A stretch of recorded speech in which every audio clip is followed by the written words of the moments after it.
Hi there again, everybody. Welcome back to Prestige Auctions, All Things Auction, the podcast, where me and Chris take apart the auction world, all things around it, buying and selling, and pretty much anything to do with the industry. And this industry is crazy at the best of times, but it just seems to be getting crazier at the minute. It's mad out there.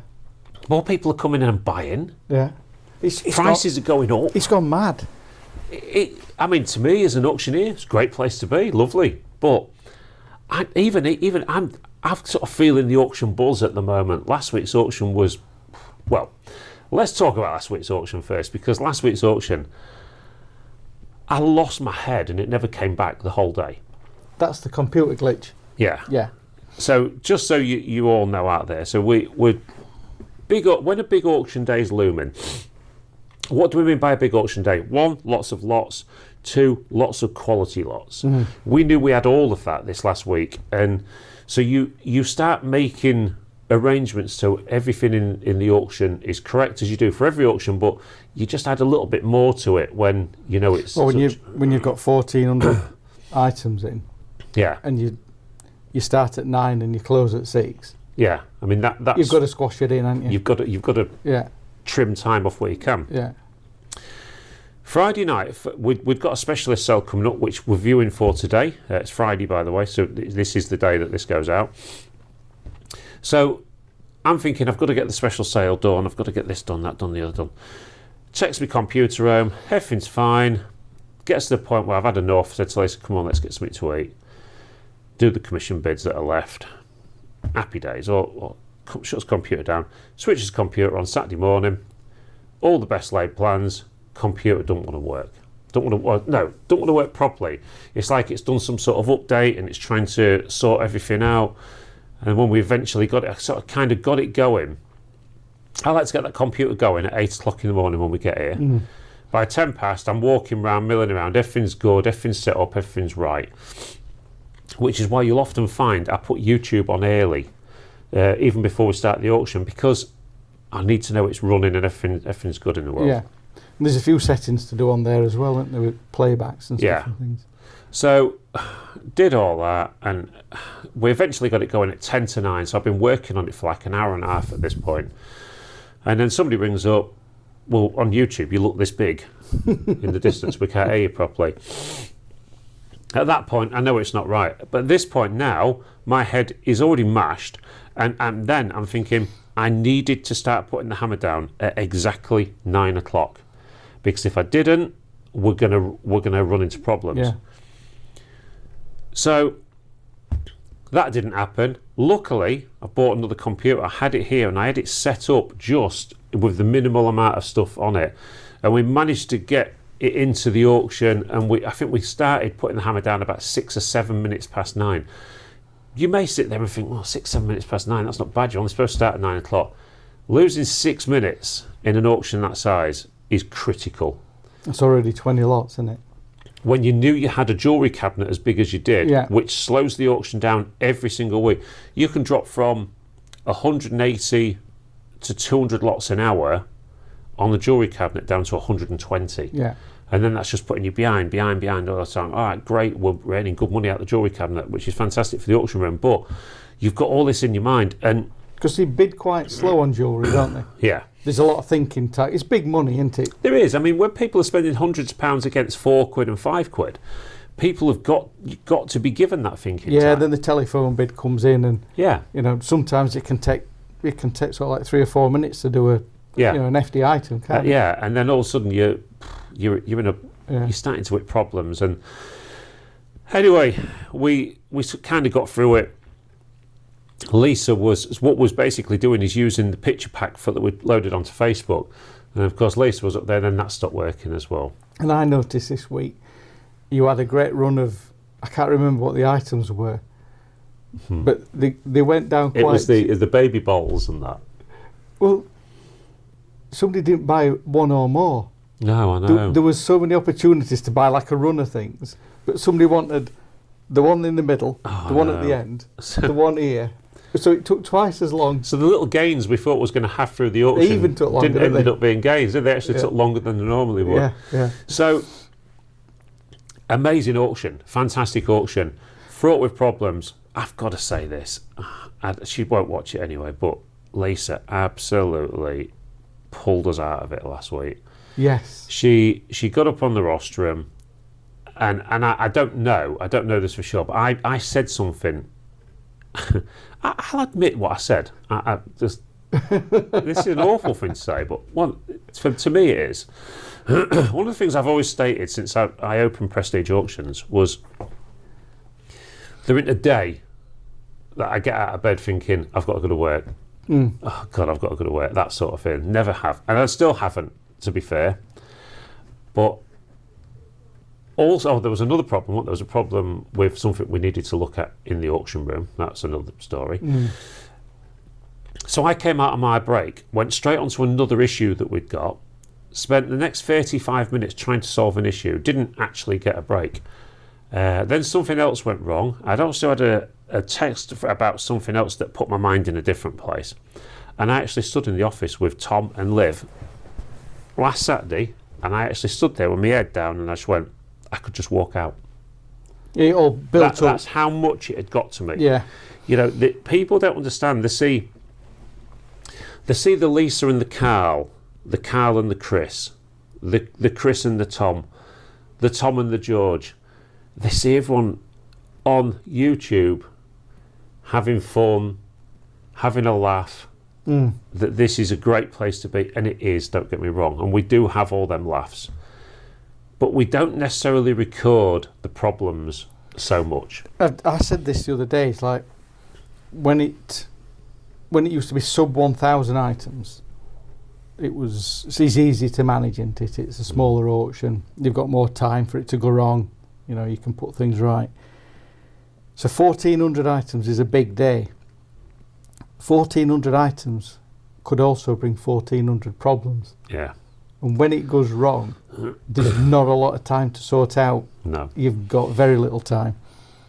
And a few things just came together at once. That was it. And to lose when you, and I don't mind admitting, I was excited about that auction. I was really looking forward to it. Some great items, some great lots, and I knew it'd bring some interest. And you know, and when you're sort of dealing with the same sort of things week in, week out as an auctioneer, it does become a bit mundane at times. You need something to stand out, don't you? Something stands out. Yeah. All of a sudden, that could be an interesting auction. And to have that excitement in your head and be looking forward to the sale all week, lots of videos about it, lots of interest. Massive amount of bids. And then to suddenly get to work on the Saturday morning and somebody just sort of gives you a kidney punch there, and then that's not enough, so they do the other side as well. And it really sort of brought you down. Even on top of that, I've had it for 2 weeks now, but you're suffering. We've been struggling with back. So, I mean, anybody who's... I can't get off it. The best way is to probably just pour off at bottom. Oh. But anybody who has back problems, back issues, knows it makes you miserable. It does. It's not it good. Does. It's not. But the thing is, it's the whole thing, the show must go on. I'd gone into the office and said that what I said, came back out on the rostrum, carried on, you know, keep calm and carry on. 10 minutes later, Lisa came out and said, come on, you didn't get a proper break then. Yeah. Go and have a break. I'm sure one of them people in the office said something to her about what I'd said. I've not asked her this, actually. I honestly haven't asked her this. Must have done. I'm wondering if somebody said Carl went in a good way or whatever, because for Lisa to come out again that quick and say go and get a break, it was such a surreal day. Everybody kind of like, this is how we operate, innit? Everybody kind of like looks out a little bit, and it's all like you try and cover each other's back. You are watching. People are kind of watching all the time. This is Prestige Auctions. This is why we do this podcast. This is why we do the stuff on social media. This is why we want to show people what all sides of the auction industry are about. You know, everyone just sees the 2 days, the viewing and the viewing and the sale, and that's it. To get to this point is bloody hard work, from the quotes through the clearances, the problems we get on the clearances. You know, everything about the industry is. I think everyone believes, Chris. Everyone believes that what they see on the Yorkshire Auction House, massively. Dickinson's Real Deal, It's all Cash in edited. the Attic, Yeah. and all these other programmes that are on the telly. They actually believe that that's how it is. We have literally got into fist fights outside the auction room to provide parking for people to come and put their cars outside and offload on Mondays. This stuff is not on the podcast, is it? It's not on the Don't videos. necessarily get caught on the cameras, does it? This is why I think I've always said that, when people started talking to me, I'll talk about the Yorkshire Auction House actually. When people started talking to me about that, I just went, it's too clean, it's too crisp. Yeah. And, again, it's a television company filming what they think people want to see. Actually, no, I think people would rather see the problems out there, the problems when you're losing your head in the office. Yeah. Because that's the real world of business, not just auctions, all sorts of businesses. You're fraught with problems. When your bloody vans break down, you've got 3 vans off the road. It's the honesty, innit? That's what people like. You've absolutely, you sometimes sit there on a night time and think, I can't do this anymore. Come on, let's go and smash something up. Yeah, let's get down to the Mission Classified down the road. That stuff in Bay 5 ain't too good this week. Let's just go and smash it up. It does. People don't see it, do they? And, I'm not expecting people to feel sorry for us. It's business. It's what it is. It's hard, but I don't want to blow too much smoke up her backside, but you know what? Stuff happens. I mean, Lisa loses her mind sometimes, but in the end, she steadies the ship, doesn't she? And she put us, 100 lots in front. Yeah. To gain us an hour and a bit easy. She is. I mean, we nicknamed her the machine last week, didn't we? She's just a machine. She just sits there. Whether it be I'll be back. Monday, when it be Mondays, when she's ruling that room with an iron fist. Your words the other week, when she wasn't here, when she was out on the clearance day, it was like losing 2 people. Yeah, it's a good quote. That it's one that you'll remember because it's true. Yeah. She gets everything set up. She gets it set up her way. I sometimes come in and ruin it all for her by getting in the way because Lisa's organisational skills at Prestige are fantastic. However, she doesn't fully understand how you need to market things sometimes. And I tell her this constantly. Like, people will never ever get this that don't understand auctions. But it is important where something goes. And I'll give you a great example of that. Last week's auction. 3 boxes of cigarette cards, right? Yeah. On the pine shelves. What do we put on the pine shelves? Normally individual pottery. So how many people didn't look at the pine shelves because it's pottery? Yeah. But the room was full, we had to find space to put stuff. 3 boxes of cigarette cards, about 14 quid. Yeah. From the same clearance, single boxes of cigarette cards on the front table, £46 each. Yeah. It proves it, doesn't it? And that tells a story. You put tools in the tool room because people that are looking for tools go to the tool room. They might not necessarily look through the furniture. And they'll only come in at a certain time. Yeah, and this is it. So, takes you back to why it's important to keep your time scale. Yeah. Because people will come in 2 o'clock onwards, we're in the tool room. And if it's gone wrong... And this is it. You as a general buyer, you don't mind because stuff can be anywhere, you're just going to buy it, whatever, because you stand the whole auction. Not many people stand the whole auction. And when it comes to auction rooms, and this is why I get so frustrated about the stuff that I see on the telly, is because it's just not real life. It's just not real. Yeah. And I'll argue with any one of you, any other auction company that's on the telly or whatever wants to come and have this debate with us, I'm more than happy to have it. Not because I want to fall out with people, because I'd love to hear your side of it. But then on saying that, I've dealt with enough of the TV shows and seen them. I watched Antiques Road Trip being filmed at Jackson Green and Preston in Grimsby years and years ago when Road Trip came to the town. And the way the TV makes it look is that it's very flowing, very quick. God, never known. Well, here's a great example, right? So when they got Road Trip down the road, every week they did a general sale bit like we do here. And to be fair to them, it was a good general sale back in the day. The only one in the town, was it? Yeah. It was a good general sale back in the day. And week on week, you'd have all the house clearance stuff in and all the rest of it. Till they got Antiques Road Trip offered to come and do the job. And all of a sudden they said, we only want antiques and collectibles in that week. So again, first and foremost, the auction room itself made it not real. Yeah. That's not what they do. So anybody that's looking to come to their auction room that's seen that programme thinks, oh, that's a good one to go because it's all antiques and collectibles. And when they go there, it's actually washing machines and tools. So straight away, they've set up this fault. So this is what I talk about when they say it's stage managed. Yeah. So straight away, the auction room themselves have stage managed that part. They then send the items ahead of time. Okay? Right. And the idea is that nobody really knows whose they are and all the rest of it, and they just get this way. So they sent them with a courier ahead of time. I remember it well. Gets them out. People realises what their items are. So when it comes to filming day, along they come. They come in the room. They introduce themselves to the auctioneer, and they do a bit of sort of B-roll takes and stuff like that. Which I get that, it's TV. Yeah. But when it comes to the auction itself, it's stop start when it comes to their items, and ultimately, then if you're the winning bidder on one of them items, of which I was on I think 2 of their items I bought a telly. Straight away, research. Oh, you need to sign this to say that you was okay to be on the telly. Yeah, okay, that's fine. Yes, I don't give a shit. Off we go, and you buy the items, but it's stop start. Gets to the end.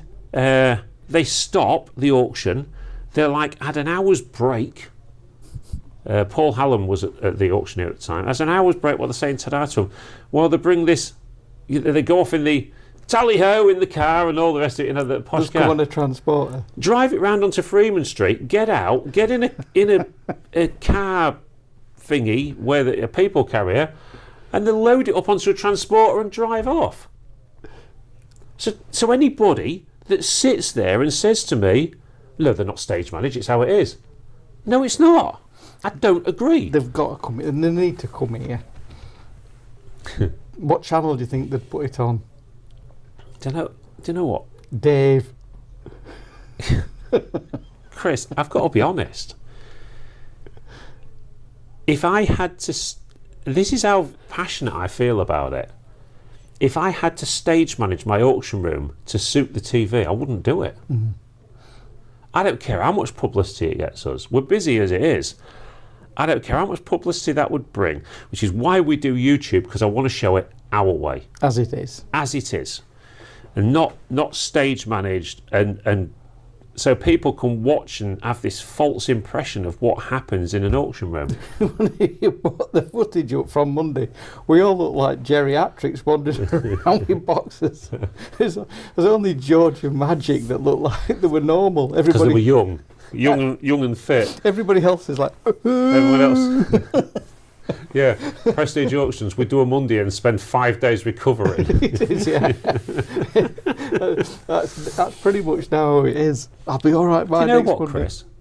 I wouldn't have it any other way. Well, it's funny. I mean, it'll probably cripple us. The team we've got here at Prestige is a fantastic team these days. And I've got to say it on film. I've got to say it on camera. They looked after me on Monday. Did they? Yeah. They kept me out of the public eye because I was that mangled. I thought you were going to say the pub. Yeah, it kept me out of the pub. The boys took all the heavy stuff. I'm listening, so I'm just going to check the camera because we've had some camera issues. The boys took all the heavy stuff. They kept me out of the public eye, so I was like all mangled up on the floor, and because I couldn't work off the tables, it didn't happen. But yeah, they looked after me on Monday. Oh, we're back. No, and they did, and that's what we do as a team.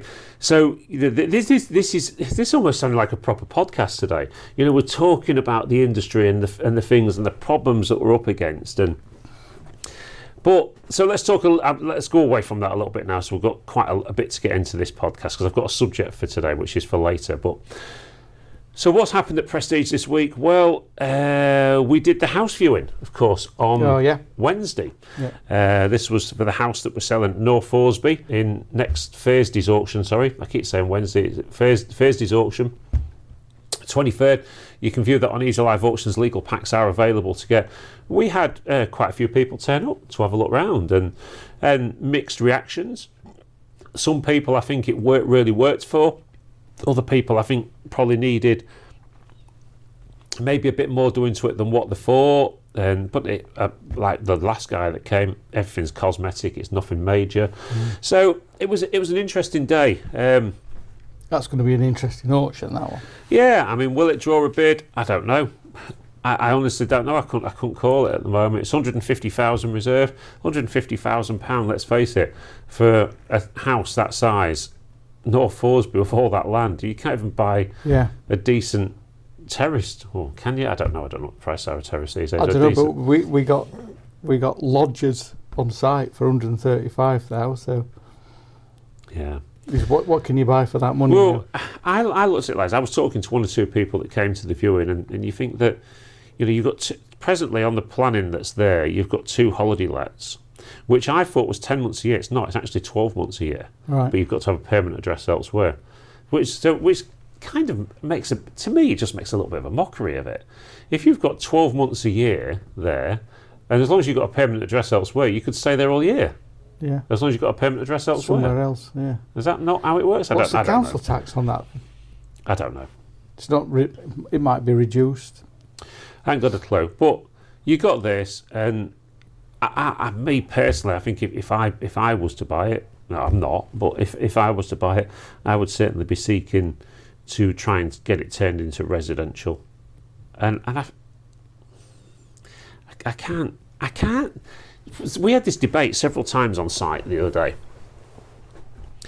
They've given planning permission or planning consent or whatever it may be up there for, and just before in case any legal stuff, this is just opinion based, okay? Because I don't get it. So there you go, 1 holiday let, 2 holiday lets within the same building, yeah, but not residential. Let's have a look at what that actually entails. Okay, residential, husband, wife, maybe 2 kids, maybe 3 kids, a couple of horses, coming up on the drive, up and down the drive, maybe once a day, maybe twice a day. Peaceful, tranquil, keep it nice, look after the area, etc., etc. Okay, that's the planning permission it hasn't got. Yeah. Right. 2 holiday lets, Airbnb, 2 hot tubs maybe, loud music, Stag and hen do's, Yeah. people driving up and down like idiots up and down the lane all day. Multiple people renting a property. Could have a Different dozen people every few days maybe, every week maybe, every 2 weeks maybe. They're on holiday, so they're not Partying, concerned about fireworks, anything that they want to do out there. Sounds good. Shall we buy it? What? So anyone that's online going, you can't live in it. Yeah. Well, That'd be be careful what you wish for, because ultimately, you can't live in it. Fair enough, but you can have a massive party there every week if you want. Yeah, that sounds a good idea actually. What? I think if I was the local planning authority, I think I'd be just going, I'll tell you what, the house has been there for 30 odd years from what I can gather. You know, let's just give them the residential. Let's keep the area nice. Yeah. But anyway, who am I? It's just my opinion. There's a real lack of larger Airbnb properties in the area, so it'll probably do really well on I think it would, but I think the problem would be that it would draw bigger parties, like you say. Yeah. You know, if you've got 2 holiday lets there, well, hang on, we've got 16 guys going on we want to go have this week bender or whatever. Well, let's just hire the whole place. Yeah. Let's have both of them. Yeah, it's perfect for that. Hot tubs outside and all the rest of it. Yeah, it's a good investment. I mean, you'd probably be looking at about 1,500-1,600 quid a week for each of them in the summer. And if it's year round, yeah, that's 2 extra months that you're not accounted for. So yeah, so I think it was just interesting. But it was interesting to hear people's people's ideas of what they would do with it. I'm not going to go into that because there are some. Have they all got different ideas? Yeah, definitely. There was certainly one person that came that had an idea that I think he would be able to do. I don't think it would cheer the people up around there. I don't. But like I've been saying all the way through this, be careful what you wish for. Trying to put people off buying it as what it is could have an ulterior effect. But there are people. I mean, if it's a problem property, if it's a problem bit of land, the easy solution is get together and buy it and control it. That's what I think. That's what I said. I think you should do. But and then ultimately, because one of the bones of contention is the lane. So you've got a road that runs from the A16 all the way up to. I mean, if you come around the fields and that, it sort of goes like that all the way up, and then to the property itself. And it is quite a long area of land. Now, to me, if you was to have that properly maintained by a company, I reckon they'd be charging you about £10,000 or £12,000 a year. Yeah. To cut back the hedges, mow the lawns, do the strimming, fill the potholes, stuff like that. It's not going to be cheap. You've got 6 or 7 people, I think, that use it. So just work that out. How much is that each? £1,000 each year? Maybe more? Yeah. Maybe £1,500 a week? £1,500, yeah. £1,500 a year each? I don't know. So that's sort of the bone of contention, because it would cost a lot of money to maintain that. At this moment in time, it's £12 a month. I don't get anything, does it? Because I think the old guy that used to live there... 3 bags of gravel. I think that guy that used to live there, Chris, used to do it all himself because he was bored and retired. Yeah. So he would just do it. And I think that is the bone of contention. People that are looking at that property are looking at that lane and seeing the road as a problem. Right. I know what I'd do. I actually said it to somebody. I know what I'd do. I'd sell it. What, the lane? So where the house is, got the house there. You've got Stanholme Lane at the back of the house that comes out of Thoresby Church, which gives you access to your property at the top. Yeah. You've also then at the bottom lane, you've got the road that goes all the way around. I would put the lane up for sale properly. And I would put a price tag on it, whatever it may be, 50, 60,000 quid, and sell it to a management company that can rent the use of that lane out to people. Yeah. I suppose. But then if you sell that to a management company, they don't care. There'll be a service charge for every There'll property. be service charges for everything. Yeah. But that's what I would do, because I think if I bought that property, I wouldn't want that lane. I think the lane is the problem. Right. So get rid of it. Get rid of it. Get rid of the problem. Because there's a buyer for everything. Well, sell it to the people that are using it. Or whatever. There's all sorts of. It was interesting to listen to the debates about what they thought the problems were. But I don't think. Let's put it this way: that lane didn't put anybody off buying it. Let's put it that way. It might even be an asset then. Certainly one person looked at it as an asset. Yeah. And thought that could be, a good thing. But it's a good day if everybody's got different ideas. You get to. I think ultimately it will all depend on what people see in the legal pack, what their legal team is saying, and will it draw a bid? Who knows? We'll see on the day. Anyway, that was Wednesday. But I want to go back to. I want to talk a bit about my week here, because it was quite interesting. So last Sunday, Lisa had put on our family calendar thing that we have all on all of our phones and that, pumpkin picking with the grandkids. Now, I'm of an age, 54, that the only thing you ever knew about pumpkin patches as a kid was on American cartoons. They would talk about the pumpkin patch. Yes, Do you remember? Yeah. And especially Scooby-Doo. Yeah, there was always be a pumpkin patch. Well, of course, the Americans, celebrated Halloween in quite a big way. We didn't back in sort of the 70s, early 80s. No. Trick-or-treating was just sort of coming in, and now it's become a big thing. Yeah. But, so we're going pumpkin picking, and we went to a place called Ling's Farm out near Caister. And I've got to say, it was quite impressive. Was it like an horror film? Well, I like to give honest opinions about local businesses, and I was like, you get there and they've got all the wheelbarrows ready for you to go and set your thing. The kids are excited, and we all goes around, and you just get around to this. In fact, before we go any further, just watch this short video. So where we are, something a little bit new for me in the middle of this podcast is I came pumpkin picking this week. Absolutely the first time ever I have been to a pumpkin patch, and I really can't believe how big it is. And of course, anyone of my age that's watching this podcast, of course, what do? We grew up that pumpkin patches was all about America, and to actually see them in the UK. And I'm really surprised just how many people are here actually in this field. I'm trying not to get everybody in, of course, whereas my wonderful family are over there, including Lisa. She's in her element because, of course, she is a witch. And as we come down this way, look at all these. I mean, look, all these. What I never realised was that you actually got pumpkins like this. Look at this. It looks like it's got warts. But tell you what, it's quite an interesting thing, but a little bit something different to do, rather than just going down to Tesco and Morrison's and Asda's and all the rest of it. As you know, at Prestige, we are all about supporting local business. We're only out here right near Caister and Ling's Farm, I believe it's called, and big shout out to them. I think they've done it great around here. Out the front, they've got coffee shops and everything. So if you are looking for something to do locally, towards Halloween, and of course this time of year, if you want to look autumnal, then get yourself down here to Ling's Farm. I think it's fantastic. They've got a coffee shop round there. You can wash your pumpkins off and everything before you put them into your car or whatever. And you know what a cracking day. Well recommended to everybody.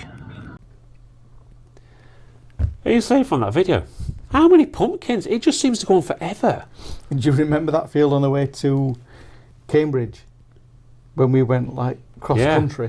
That was that massive pumpkin field, wasn't there? But because I've never been in a pumpkin patch, it's interesting how they all sort of feed to each other. Yeah, it's a vine, isn't it? Yeah, but they've got all these weird and wonderful ones there. You know, sort of from the big traditional orange ones to yellow ones to white ones, and the people up there was absolutely lovely. I've got to say that the people that are running that, you know, nice people, asking for you to put the stuff on social media. So there you go. I promised you I would do it. It was an interesting day, and of course we've got, you know, a couple of weeks left before Halloween, and that. Get yourself up there, guys. That it was good fun. Going in the field, picking your pumpkins, putting them in your barrow, taking them down, and then once you got to the end, hang on, if you watch this little bit here. Easier than doing it Is at it? home, isn't it? What are you doing, Liz? Cleaning my pumpkins.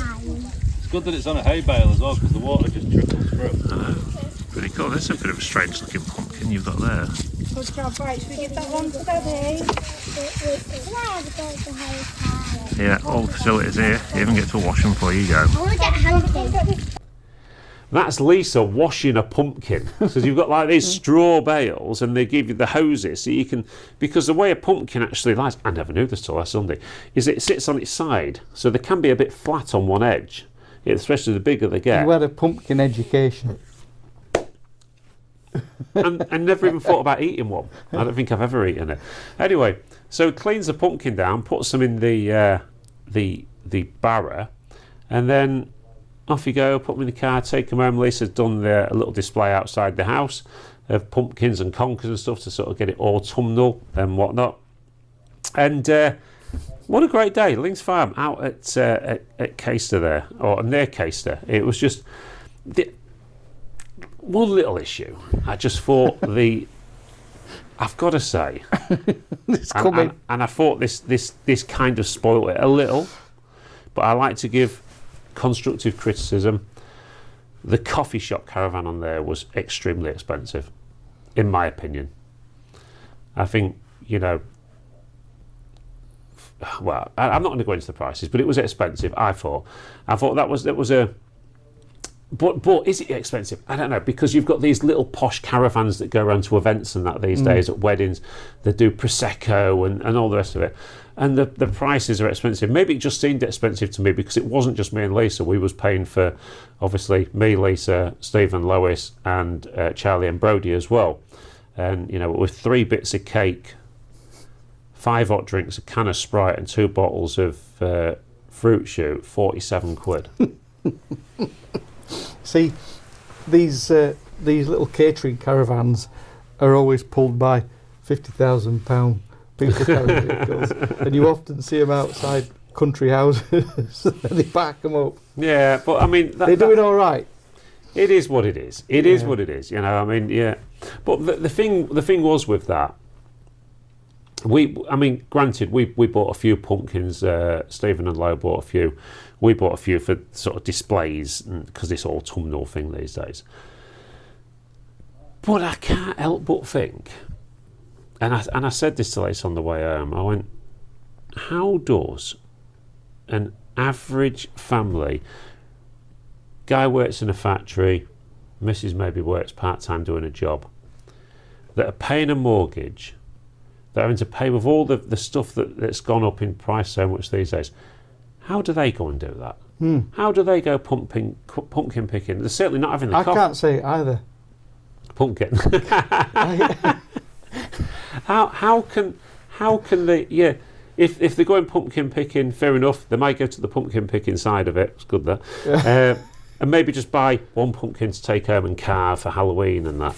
But then they're not sitting down and having coffee and cake afterwards, are they? And you're thinking, how is the average family affording to do that anymore? Well, that's easy.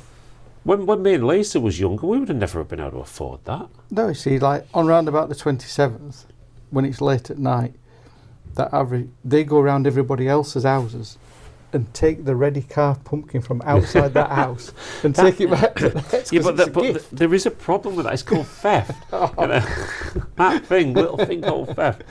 But no, I did sort of think that, and it's not something we'd have ever been able to afford to do. No, what's that? £100 day out. Yeah. Yeah. So that's a quarter of an average wage these days, is it? Yeah. Yeah.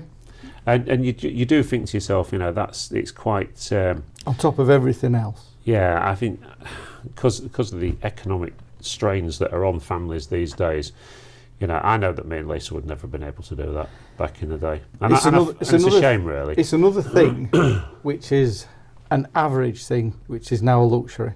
Yeah. Yeah. But what I would say to people, and I stand by it, it is a great place to go. Get yourself out there, go and get your wheelbarrow, go and pick your pumpkin. It is an experience. And if you just do that, that would be relatively cheap. Didn't we have a pumpkin carving competition here that looked the most like Carl? We did. It was quite good. You remember that? Yeah. Yeah, that was actually very good. Turnips are accepted. See, the thing is, when we were kids, it was a Swede. It was a Swede. And if you got away with less than 4 cuts when you'd carved your Swede, that was it.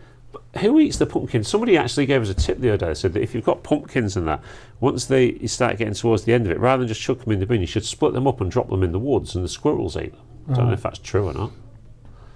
Most of the squirrels around our house, we have got squirrels that come up and down our fence because we've got a load of trees and that at the back of the house. They're sat in your garden eating remains of kebabs. They're not going to want the pumpkin, are they? It's like, what's this? I want to be kebab. All of our squirrels in our area have all got pot bellies. It's good living on your own, isn't it? yeah. Chuck the doner meat out there. It'll be all right. So that was that, and then the other thing that I need to mention again, this is going off auctions a little bit. For the first time in 32 years, and there's a reason we remember the date, how long, and we'll tell you in a minute. Is me and Lisa went to Hull Fair on Wednesday evening, and I've got to say, it was awesome, absolutely. Better than I remember. Right. Now, the reason I remember 32 years ago was Lisa was 6 months pregnant with Stephen, who's now 31. He's 32 in January.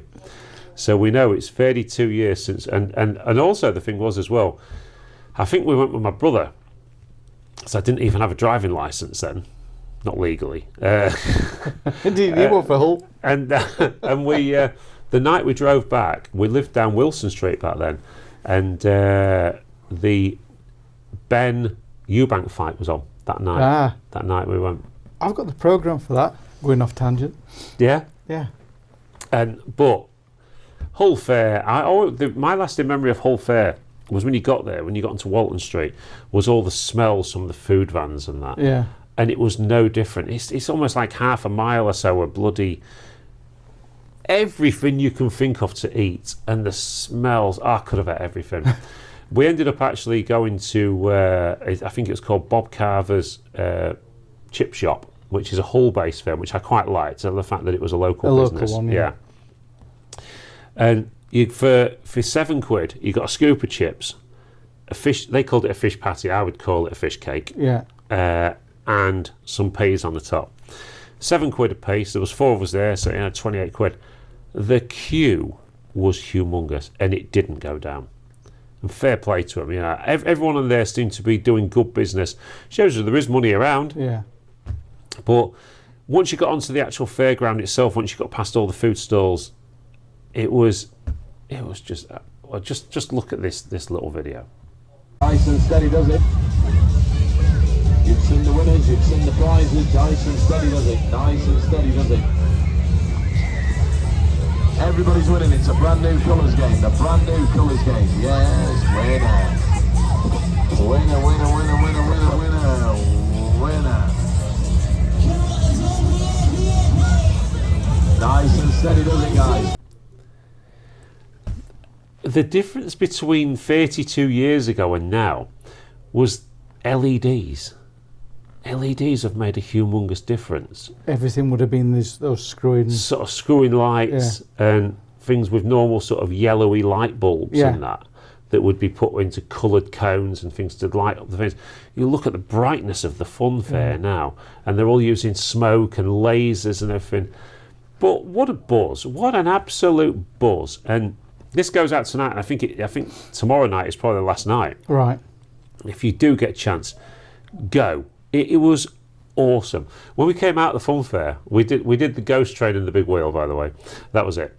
About a £5 a ride. There was rides up to 25 quid, we believe. What did you get for that?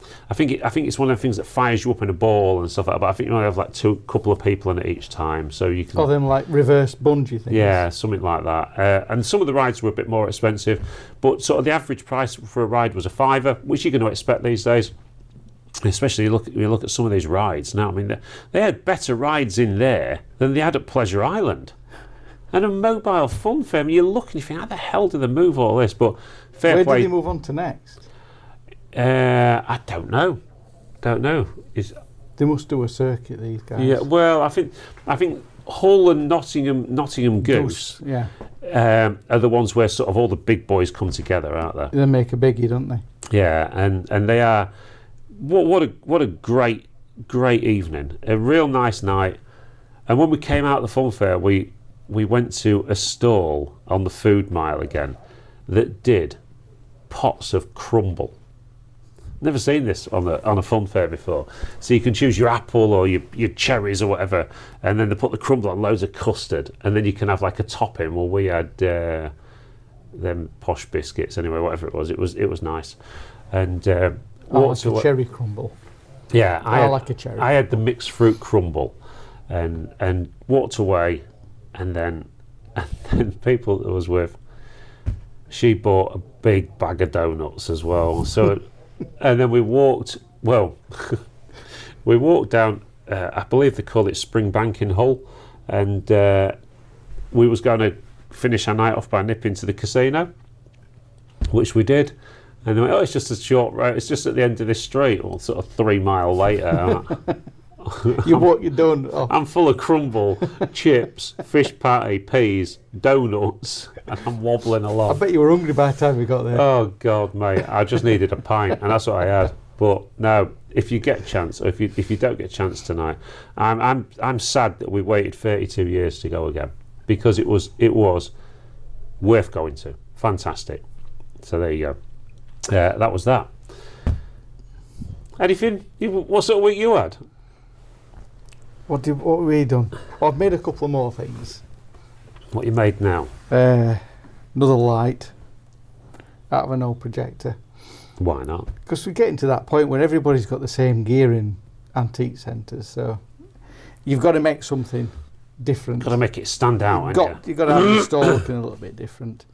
But you've got to make it buyable, haven't you? Oh, it's got to be useful. I always find this, when I used to go into some antique centres, people would upcycle things and then put a ridiculously high price tag on it, which made people look at it and go, oh, that's interesting, isn't it? And then walk away. Keep walking. Yeah. I think if you price it similar to what other people are asking for an unrecycled thing, yours is going to sell first.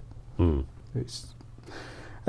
I've seen them do it. I've watched them come in and sort of like stroke it and sort of like, oh, look at that, that's what it used to be. And it's always full of little old men telling you a story about how they used to use one, especially that bandsaw. Oh, right. Yeah, it's a proper talking point. But talking points are good because they come in and have a little look at what else you've got. Yeah, and they maybe pick the odd item up and buy it, because I'm not doing a lot of buying and selling. But I think we just do need to mention it, so we are heading towards the end of October. We're actually out with the challenge. Oh, yeah. Now, I know that Lisa and Tom have done absolutely nothing. Finished. Nothing whatsoever. Right. I can tell you that me and Brandon are doing okay. I know we're nowhere near you. We said we won't mention how much. No, we backed off massively as well. We did as well. I mean, I think the problem with the challenge this year, we're going to redo it again next year. We're going to make the rules a lot different next year, as I think we drew it out for too long, and we didn't make it exciting enough. So we're going to still do something. Yeah. We're still going to talk about what we made at the end. Have some different challenges next year, I think. I'm looking forward to getting the. I can't wait to get once we get our back sorted out. I can't wait to get this podcast on the road and get out there and do some stuff. But anyway, we've got a subject for this week, and this subject only came to me this morning when I was stood at the jewellery counter. I was talking to a chap, and he was telling me about how since he's been coming to the auction room, people have been telling him stories about something they bought from the auction, how much they made. Every week. And I love this. And I just sort of looked at him, I went, did you believe him?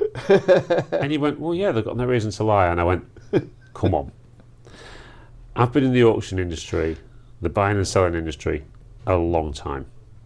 And one of the things you find that's fascinating about this industry is everyone's got stories. Yeah. And them stories are very, very similar to what a gambler would say to you. They only ever tell you when they win. So what we're going to talk about today is some of the stories that people have come to me with, maybe you as well, over the years, buying from auction. I bought something for 20 quid, I sold it for £2,000. Oh, where did you sell it? Oh, just to a mate of mine. Yeah. Of course you did. Yeah, of course you did. Well, it wouldn't be on eBay, so we can have a look at the evidence, is it? Why do people do it? Why? It's this, you see it in the room, it's this bravado. You know when two people lock horns and they start bidding on something? So they I don't know, they found an item, they lock horns on it and they start bidding it up. Room goes quiet. Everybody else is sat there going, that's gone past retail. Yeah. It's gone way past retail, and they're still going for it. So they eventually buy it above retail price, stick on another 20% as a kick in the nuts as well, just to make it even harder to sell at the end. Then the following week, they've sold it for 3 times what they bought it for. But there's no evidence of it. What I don't get is why people do this in auction rooms, right? I've learned over the years, the people that make the most money out of auctions don't tell you. Yes, yeah. And there is no doubt about that. Yeah, that's true. The dealers, the proper dealers, the ones that are making the proper money, they don't come in on a week-to-week basis and go, oh, that thing I bought 2 weeks ago, I've sold it for this and that and the other. They don't do it. Yeah. They keep themselves to themselves, they keep the gob shut, they keep all the information close. Yeah, not giving any secrets away. Whereas you get several people that come in the auction that every single week they've got another story. And we know, through being in the buying and selling industry for as long as we have, yes, you do get the odd occasion where something you buy cheap does make really good money. Sometimes by chance, sometimes by luck, sometimes by just sheer determination of sticking to your price and trying to sell it. There are those stories, but they are very, very few and far between. However, you can't often repeat that. No. I mean, how many times have you bought something for 10 quid, you've sold it for 60, 70 quid? Quick result. So one comes up next week, you buy it for 10 quid, and you can't sell it. It happens all the time. Sometimes you get lucky, but you do have these people coming into auction rooms constantly telling people how well they are doing and what they found. Yet there's very little evidence of it ever. And don't get me wrong, people do have good finds in auction rooms. People do. So I've done it myself. You know, they are there to find, and people will have the odd result because you just can't see everything, especially when it's coming privately and through clearances and stuff. To be fair, it's good profits are there every week. Yeah, And good average. Yeah, and it's not the obvious. It's how many times have you bought a box because there's a one item in it, you think that's going to make my money. You've got the box back, that item you've put up for sale, and then you find something else in the box that's worth 3 times what you thought that one was. But they're the average wins. They're the lucky wins. Yeah, that you get from buying and selling. But when you get somebody turning around and every time they buy something for 20, 30 quid, they've sold it for 1,500 and 2,000, or I got £700 for that thing I paid 4 quid for. You hear it week in, week out at the auction. And whenever you ask that question, where did you sell it? It's never somewhere that can be checked, is it? Yeah, you've let's have a look. Show me it on eBay. Oh, I didn't sell it on eBay. Sold it to a mate of mine. Yeah. Well, some mate he is, isn't he? Just made that much money on him. But I've just found it so funny over the years. Why don't your mate come to the auction and buy it? I have heard so many stories over the years. It's normally jewellery, isn't it? It's usually jewellery, yeah. It's usually jewellery. You know, and the thing is, I just find it fascinating. I mean, the thing is, in our cabinet this week, we've got some beautiful bits of sort of Art Nouveau, Georgian silver and that, which hardly anybody will look at. Because one, the silver price at the minute is high, so it is making things hard to sell, but these are worth way more than the scrap price, even now. But these people won't look at them. They're always looking at smaller items. Man, and I'm up against people that know what they're doing. Apparently they're making £1,500 a week profit off of £3 items. So Well, some people say that. Some people say that. You know, I mean, you. But the thing is, I don't understand why people have to, when it comes to buying and selling, why some people that consider themselves dealers have to make out they're doing so well all the time. Why can't they just come in and be honest? This would make you a much better dealer if you came in and be honest. Oh, yeah, I had a bloody nightmare this week. That bloody box I bought, well, it wasn't as good as I thought it was going to be, and I've lost a tenner on it. It's more believable, you know, than every time people just say like glitter balls with no glitter on them. How you doing with that? It's sold it yet? No, it's coming back in. It'll be in a box, and I'll put it so that it looks perfect on one side, but on the other side there's no glitter. I'm sorry. I couldn't help myself. I'm like these dealers. I couldn't help but lie. But no, I think, listen. I'm going to hang that up in France, just as a reminder. Oh, yeah. I'm going to take it with me and put it up. If I've got any tips for anybody, you know what? In the upstairs toilet. Don't lie. Don't lie about buying and selling. Because almost, as well, you know, you almost could give yourself a problem in the future when, you know, when you're telling too many people how much money you're making on stuff, especially if you're one of these people that are not declaring it, you're probably giving yourself a potential issue. You know, just be right and with people. People are watching what you buy. I can admit, last week, I bought something out of the cabinet last week, and it's not worth as much as I thought it was. I'm going to lose about 10 quid on it. par for the course. It is what it is. I didn't view it properly. I didn't understand it properly. It was only a little bit of silver, to be fair, but I'm going to lose about a tenner on it. Unless I hang on to it for a few more months, it might make the money back, who knows. But I made the mistake. But it just seems that some people don't make mistakes. Well, you can't get it right every time, can you? No, some people don't make mistakes. And I just wish some people would be more honest. But I can pick you out the dealers out there on a day-to-day basis. I know the ones that are making the money, and I know why, because they never, ever tell you. Don't let on. They don't tell you anything that they've sold. They don't tell you how much they sold it for. Granted, when me and you, it's a little bit different because we're friends. We talk to each other off camera and out of the auction room. So we get to know a little bit more. But some of these people that come in that auction room, and I could name probably 4 or 5 just instantly that come in every week, that will never, ever tell you what they sell and what they sold it for. And they're the ones that you know are making the money. Because they're still coming back, they're still buying.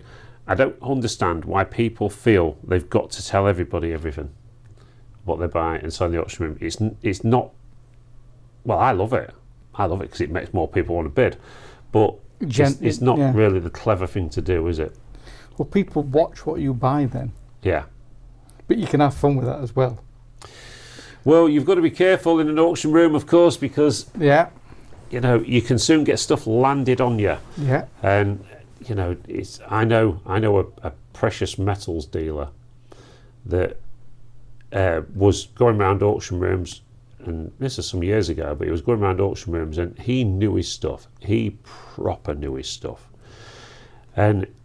But somebody had caught onto him, some younger lad, and he was literally bidding on every time his hand went up in an auction room, this other lad, and I think the lad was working on the basis that, well, as long as I only go one bid over what his last bid is, I'll be all right. I'm going to be all right. Yeah.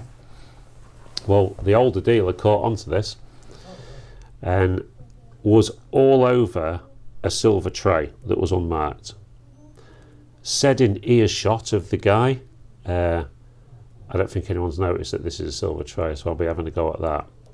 Next thing you know, he'd caught him out the corner of his eye. This guy's got his scales out, he's weighing it and everything. It was silver plated. He took it up to 800 and something pound in the auction room, and just dropped his hand down. The lad bought £800 plus commission, probably in a bigger auction room, about £1,000 for a tray that was worth a tenner. So it's a very, very dangerous game. I don't think it's a good game to play in an auction room, because bid on what you want to bid on, leave everyone else alone. Run your own game. Yeah. Because if not, you will end up getting caught. Someone will end up costing you money. Eventually. Yeah. Yeah. It will catch you. And it can be, especially if you're going up against one of the big boys, it can be a very, very expensive mistake. But on talking about that, we've got double viewing today in the auction room. Special sale. It's a special sale. This is taking place next Thursday. I keep saying Wednesday. Next Thursday at Prestige Auctions, 23rd of October. Lot number 1 is the fantastic house that we're selling in North Ulsby. Lot number 2 is a lovely old Rolex watch. And then we've got loads of alcohol. So if you are thinking of getting some Christmas alcohol, then do look on Easy Live Auctions. You can register for this one. Pay the £3 fee. You'll get no additional commission on top of ours then. And get involved with that auction as well. If you are watching this tonight, don't forget Prestige Auctions opens at 8 a.m. tomorrow morning. And the auction starts at 9 a.m. It's a good auction this week, I think. I think there's some nice bits in there, isn't there? Some different items. And the tool room's good. It's better than the jewellery cabinet. You're making thousands a week off it. I did walk through the tool room, and of course this week as well. Just a reminder of this: we did the Lisa versus Carl on the sneak peeks, and I can say I'm about 50 views ahead as we speak. It's still early. 50 views ahead as we speak, but we are planning on next Monday, if we get the time. Me and Lisa are doing the sneak peek. She's going to be filming, because everyone's gone on about how good Lisa's filming was, right? How she showed more detail and talked more about it, although it did go on quite a while. 45 minutes, I think. Mine was 25. But she said that it might be an idea that she does the filming and I do the talking. But Lisa doesn't know how to just stand and do the filming. Every time I say joint effort. Yeah, it could be a joint effort. So that could be next Monday's sneak peek. Listen, everybody, we really do appreciate you listening in to our chatter every single week. Of several hundred views a week now, which is getting good. But it does help if you share it as well. If you hit that share button and give it a thumbs up, the best way to help us out is by leaving a comment. Leaving a comment really does hit the algorithm and lets other people know that you're watching something a little bit interesting. We do like to talk about auctions as they actually happen and the industry as it really happens. We're not into all this rubbish that they chuck out at you on telly every week. And we left politics alone this week. We didn't talk about politics. We're not going to talk about politics, not this week. We'll save that for another week. But listen, everybody, thank you ever so much for watching Prestige Auctions, All Things Auction, the podcast. I'm going off now to help with, I've got to edit this video. I've got to help with the viewing out there. I've got solicitors to contact. I've got a hell of a day. What are you up to? Going back to Caravan. Chilling out. Yeah, guess what me and Kim did last night? Ooh, whoa, hang on, is it 9 o'clock? Nearly. It must be nearly 9 o'clock. Something you do with your thumbs and your fingers. I'm sorry. What? Involves Wii. Oh, it's getting worse. Super Mario Kart. You were playing on the Wii? We discovered in the loft the Wii system. And I went hunting round for Super Mario Kart because it's the only game I really like on it. And it turned out Jenny had got it. So we went and retrieved that. So last night we were hammering his thumbs. Would you have a good night? Yeah. It can be a bit of fun, that, can't it? We're going to turn it into our winter sport, which will involve shots and all sorts of stuff. Just point out, in the specialist sale on Thursday, there is a lot of old gaming consoles, including Wii's, some Nintendos in there, and a lot of the sort of pre-gaming, retro gaming stuff. The TV games where you had tennis and stuff like that. Yeah. There's a load of them in there, and I think you could have a good fun night, especially showing younger kids, and so they can actually sit there and go, my God, is this all you had? None of these Wii characters have got arms. Oh, they're weird, aren't they? Yeah. I do enjoy. We've still got a Wii at home. Got a Wii. I've got an Xbox. I never play. I've got all sorts of stuff really that I just never get time to do anything. Listen, everybody, thanks ever so much for watching it all. Have a great week. Enjoy the auctions. YouTube tomorrow, starting at 9 o'clock. The whole auction will be on. Do get involved. Leave some comments and that. Thanks ever so much for watching. Say goodbye, Chris. Bye, Chris. We'll see you all very soon at the auction. Done. That's a good one, that. Absolute crippos.